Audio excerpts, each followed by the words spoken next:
നമസ്കാരം ഏമാനെ, അകത്തോട്ടിരിക്കാമല്ലോ. എന്നെ നീ അങ്ങനെ ഇരുത്താനൊന്നും നോക്കണ്ട. ഇന്ന് വരെ എന്നെ ആരും ഇരുത്തിയിട്ടുമില്ല. എടാ, ഇത് ചായക്കടയോ ചാരായക്കടയോ? ഒന്നേമാനെ, ചാരായം കുടിച്ചുകൊണ്ട് വരുന്നവരെ പോലും ഞാൻ അകത്തോട്ട് കയറ്റാറില്ല. എന്നാ ഇവിടെ രായും പകലും ചാരായ കച്ചവടമാണെന്ന് പറഞ്ഞ് നാട്ടുകാരുടെ പരാതി കിട്ടിയിട്ടുണ്ടല്ലോ. എന്നെ അറസ്റ്റ് ചെയ്തിരിക്കുന്നു. എന്റെ പൊന്നേമാനെ, എന്നെ രക്ഷിക്കണം. സാറ് ദയവ് ചെയ്ത് എന്റെ മാനം കാത്തു രക്ഷിക്കണം. ഓ, ഇത്രയ്ക്കും രക്ഷിക്കാം.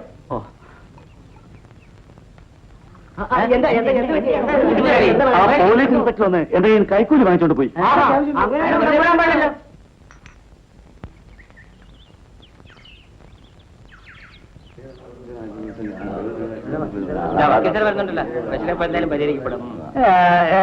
എന്താ ഇവിടെ ആൾക്കൂട്ടം? എന്തുണ്ടായി?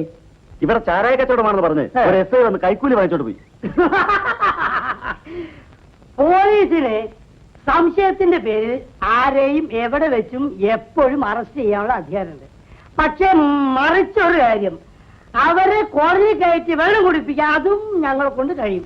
അതാണ് ഈ ഉടുപ്പിന്റെ മഹത്വം. യുനോ, ഇതൊരു വലിയ അന്യായമായി പോയി സാർ.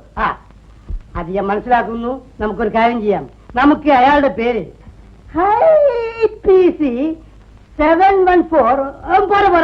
നമുക്ക് അയാൾ ശരിക്കും ഒരു സോഡ കുടിപ്പിക്കണം.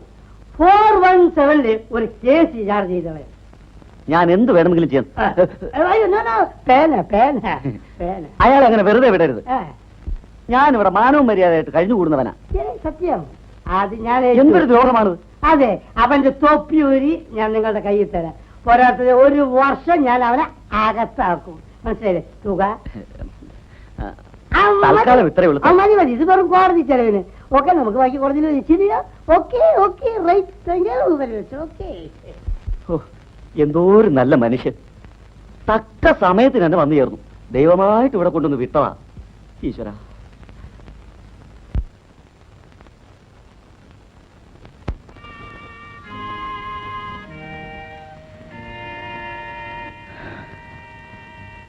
ചെയ്യാത്ത കുറ്റത്തിന് അവൻ എന്നെ കൊലപ്പുള്ളിയാക്കി. അപ്പോൾ പത്മാവതിയെ കൊന്നത് കബീറല്ലേ? ജയന്തി ചേച്ചിയും അങ്ങനെയാണ് ധരിച്ചിരിക്കുന്നത്. നിങ്ങൾ തമ്മിൽ പ്രേമമായിരുന്നു എന്നറിയാം. മതം മാറി കല്യാണം കഴിക്കാൻ അവൾ തയ്യാറാകാൻ നീ അവളെ കൊന്നെന്നാണ് ഞങ്ങൾ അറിഞ്ഞത്. പ്രോസിക്യൂഷൻ കേസ് അങ്ങനെയായിരുന്നു. ആ ശേഖരം മുതലാളി പണം കൊടുത്ത് സത്യം അങ്ങനെ വളച്ചൊടിച്ചു. പത്മാവതി പിന്നെ എങ്ങനെ മരിച്ചു?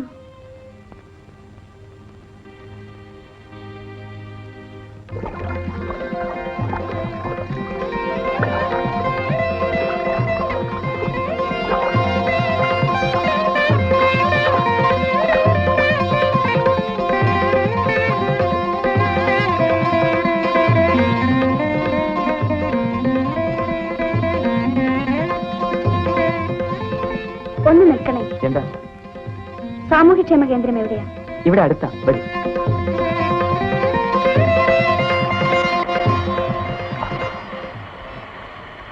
ഇതാ ഈ കാണുന്നതാ.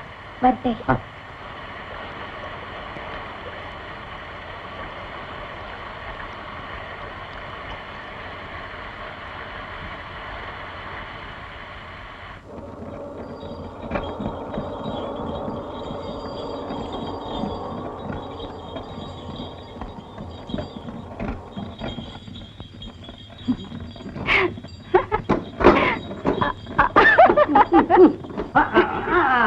അല്ല, നീ ഇതിൽ കയറാനും തുടങ്ങിയോ?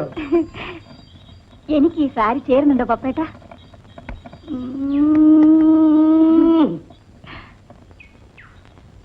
നിന്നെ സാരി ഇല്ലാതെ കാണാനാണ് എനിക്ക് ഇഷ്ടം. അതിരിക്കട്ടെ, നീ എവിടെ പോയിട്ട് വരുന്നു?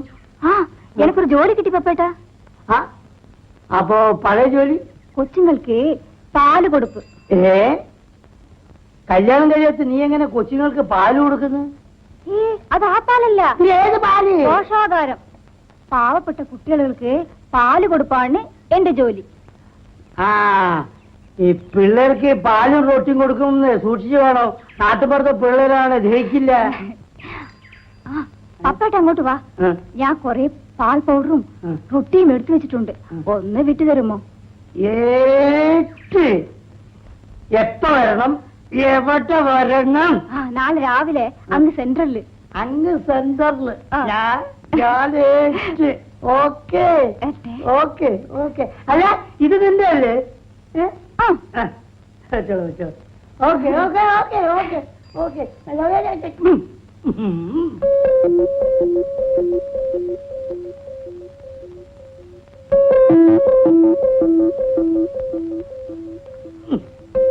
പിന്നെ ഈ പാൽപ്പൊടി അസനക്കാരെ കടയിൽ കൊടുക്കും.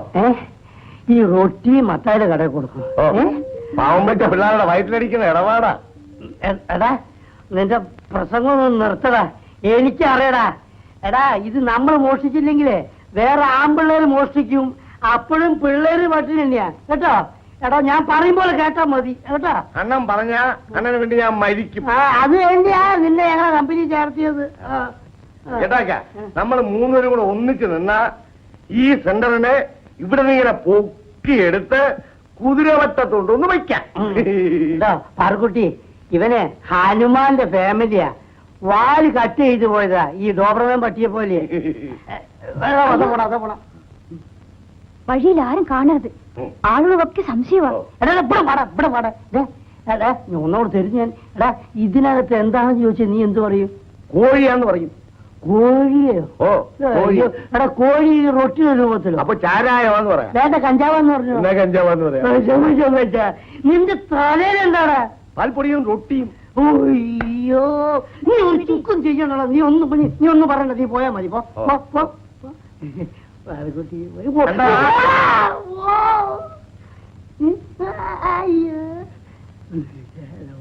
മൂക്ക് മൂക്ക്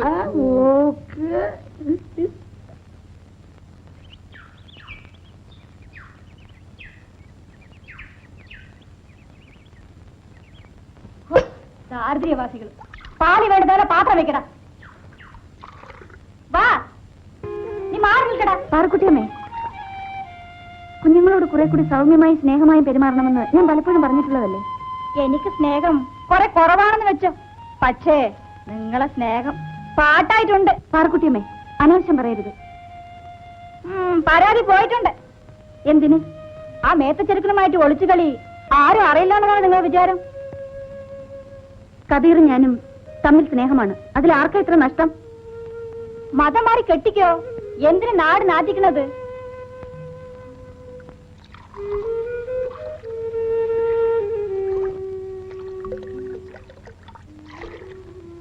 പാർക്കുട്ടിയമ്മേ, പാലെന്താ ഇത്ര നേർത്തിരിക്കുന്നത്? എന്നാ നാളെ മുതൽ നിങ്ങൾ തന്നെ കാച്ചി കുറുക്കി കൊടുക്കും. എന്നാ പിന്നെ നിങ്ങളുടെ ആവശ്യമില്ലല്ലോ. നിങ്ങളുടെ പാൽപ്പൊടി മോഷണം ആരും അറിയില്ലെന്ന് ധരിക്കരുത്.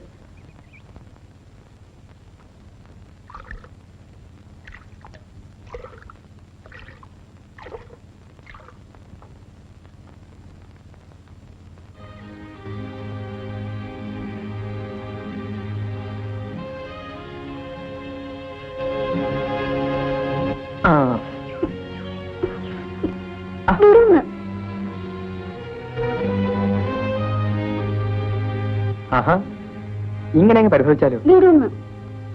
പിന്നെന്തിനാ കാത്തുന്നത്? ചേട്ടൻ എപ്പോഴും തമാശയാ. ഇങ്ങനെ മുഖം വീർപ്പിക്കാൻ എന്തുണ്ടായി? അറ്റൻഡർ പാറക്കുട്ടി പറഞ്ഞൊന്നും ചേട്ടൻ കേട്ടില്ലല്ലോ. വീട്ടിലിരുന്ന് ഞാൻ എങ്ങനെ നിങ്ങളുടെ വെൽഫെയർ സെന്ററിലെ സംഭാഷണം കേൾക്കും? ഇങ്ങനെ നടന്ന് നാട് നാറ്റിക്കാതെ മതം മാറി കെട്ടാൻ അവള് പറഞ്ഞത്. അവരൊരു സത്യം പറഞ്ഞു. അതിന് നീ എന്തിനു പരിശോധിക്കുന്നു? ഞാൻ ഇനി ആ ജോലിക്ക് പോകുന്നില്ല. ഒരു ഗ്രാമലക്ഷ്മി ഇങ്ങനെ തൊട്ടാവാടിയാകരുത്. എനിക്കൊരു ജോലി കിട്ടുന്നവരെ എല്ലാം സഹിക്കും. വീട്ടിൽ ചെന്നാൽ ഇതിലിരട്ടി വിമർശനങ്ങളാണ്. അവിടെ മതമായിരിക്കും പ്രശ്നം. നിനക്ക് പ്രേമിക്കാൻ ഒരു അന്യജാതിക്കാരനെ മാത്രമേ കിട്ടുള്ളൂടി എന്നാണ് അമ്മ ചോദിക്കുന്നത്. ചോദ്യം ശരിയല്ലേ? എന്നെ മുസ്ലിമായി ജനിപ്പിക്കാൻ ഞാൻ ആരോട് ശുപാർശ ചെയ്തില്ല. എന്റെ പ്രയാസങ്ങളൊന്നും ചേട്ടൻ അറിയില്ല. ഞാനും പത്മയെ പോലെ നിരാശയും നെടുവീർപ്പുമായി നടന്നാലോ?